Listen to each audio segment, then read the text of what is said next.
Bueno, mi nombre es Hernán Gómez y los voy a acompañar a lo largo de una serie de clases donde voy a compartir una información acerca de programación orientada a objetos y de diseño orientado a objetos. Como primera instancia, nosotros vamos a manejar la siguiente agenda. En nuestra primera parte vamos a mirar qué es la programación orientada a objetos, el lenguaje Java, un lenguaje de programación concebido desde sus inicios orientado a objetos. Y vamos a ver esta parte. ¿Listo? Vamos a verlo en 3 sesiones. Un primer video de estas 2 partes. Luego la parte de diagramación en día, que lo vamos a utilizar muy frecuentemente para diagramar, hacer nuestros diseños, para darle solución a nuestros problemas. Y una tercera parte que es explicar un poco sobre el entorno NetBeans y cómo creamos proyectos, cómo creamos paquetes, cómo creamos clases. ¿Qué es la programación orientada a objetos? La programación orientada a objetos básicamente se basa en el concepto, vamos a agrandar esto un poco, en el concepto de clases y objetos. ¿Qué definimos que es una clase? Entonces, clase básicamente un concepto matemático que viene de clasificar, de conjuntos. Entonces, básicamente lo que tenemos es lo siguiente. Tenemos una serie de objetos en el mundo, muchos objetos de diferente tipo, y lo que hacemos nosotros, basado en nuestro conocimiento de las propiedades que tienen esos objetos, clasificarlos o ordenarlos de alguna forma. ¿Y por qué los ordenamos? Porque tienen propiedades o características parecidas y porque tienen funcionalidades también muy parecidas o iguales. Como por ejemplo la silla. Entonces las sillas tienen unas patas, sirven para sentarse, tienen un color, tienen una forma, pueden tener brazos o no pueden tener brazos. Pero cuando uno ve todo este conjunto de sillas, sabe, bueno, eso es una silla y todas se parecen de alguna forma. De igual manera tenemos las lámparas. Las lámparas, como en este caso, tienen una forma, tienen una capacidad, ¿sí? Tienen una funcionalidad también, ¿no? Tienen una responsabilidad o servicios que son encender, apagar, de pronto modificar la intensidad de la luz, entre otras cosas. Y tenemos las personas, pues que las personas tienen un color de piel, tienen un color de ojos, tienen un sexo, mujeres o hombres, tienen una profesión, tienen una altura, tienen un peso y podrán tener otras características más. Entonces lo que se hace es clasificar. Entonces podemos definir entonces una clase de una manera un poco más aterrizada y decir que una clase es un tipo de dato abstracto que encapsula responsabilidades, servicios o funciones. ¿Qué significa eso?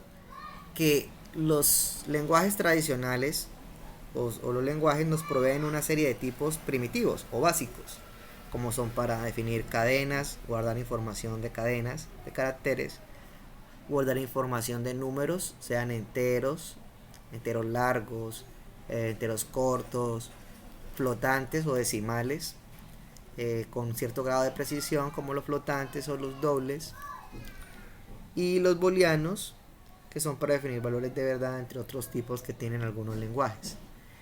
Esos tipos de datos se llaman primitivas o los básicos. ¿Qué pasa cuando queremos definir un concepto un poco más complejo? Entonces recurrimos a los conceptos de clases. Pero resulta que hay un concepto que se llama estructura. La estructura define los datos, pero no tiene la capacidad que tiene la clase, que también define el concepto, o sea, los datos, un dato complejo, un tipo de dato complejo, pero también define los servicios que presta ese concepto o esa clase. También podemos decir que sirven para definir, como decimos, conceptos que no existen y que se extienden de los tipos de datos tradicionales como les indicaba. Te vamos a dar este ejemplo. Digamos que yo tengo diferentes actores. Entonces tengo una actriz, tengo un actor y tengo una actriz también que es de reparto. Este es de la película La vida es bella. Entonces definimos el concepto actor porque en el lenguaje de programación no existe el concepto actor. Entonces, ¿cómo se ve eso en un diagrama? Una cajita de clases. Se ve de la siguiente forma. Una clase básicamente tiene tres franjas. La franja donde va el nombre, que está en negrilla, actor. La franja donde está los atributos o los datos que me ayudan a definir qué es un actor, es decir, las características del actor. Y tenemos unas funcionalidades con los servicios que presta el actor o que es capaz de hacer el actor y que de alguna forma modifican estos datos que están acá, este estado del actor. Porque lo del conjunto de atributos puede definir el estado del actor, es decir, cómo está el actor en cualquier línea, en cualquier tiempo, ¿sí? Cualquier parte de la línea de tiempo donde lo solicitemos. ¿Qué definimos entonces como un objeto? Realmente un objeto es también llamado variable objeto, porque resulta que es igual como cuando definimos un identificador de variable, que colocamos el tipo y el nombre, ¿sí? Entonces, un objeto o una variable objeto son identificadores de variables, o sea, nombre de variables, que son de tipo clase, a los cuales se le ha asignado recursos de memoria, bueno, de acuerdo a lo que está definido en la clase. Entonces, básicamente, una variable de objeto, uno la puede identificar o puede saber qué es un objeto porque el tipo de dato que está definido para ella es una clase. Entonces, miremos este ejemplo. Tenemos actor, que era la clase.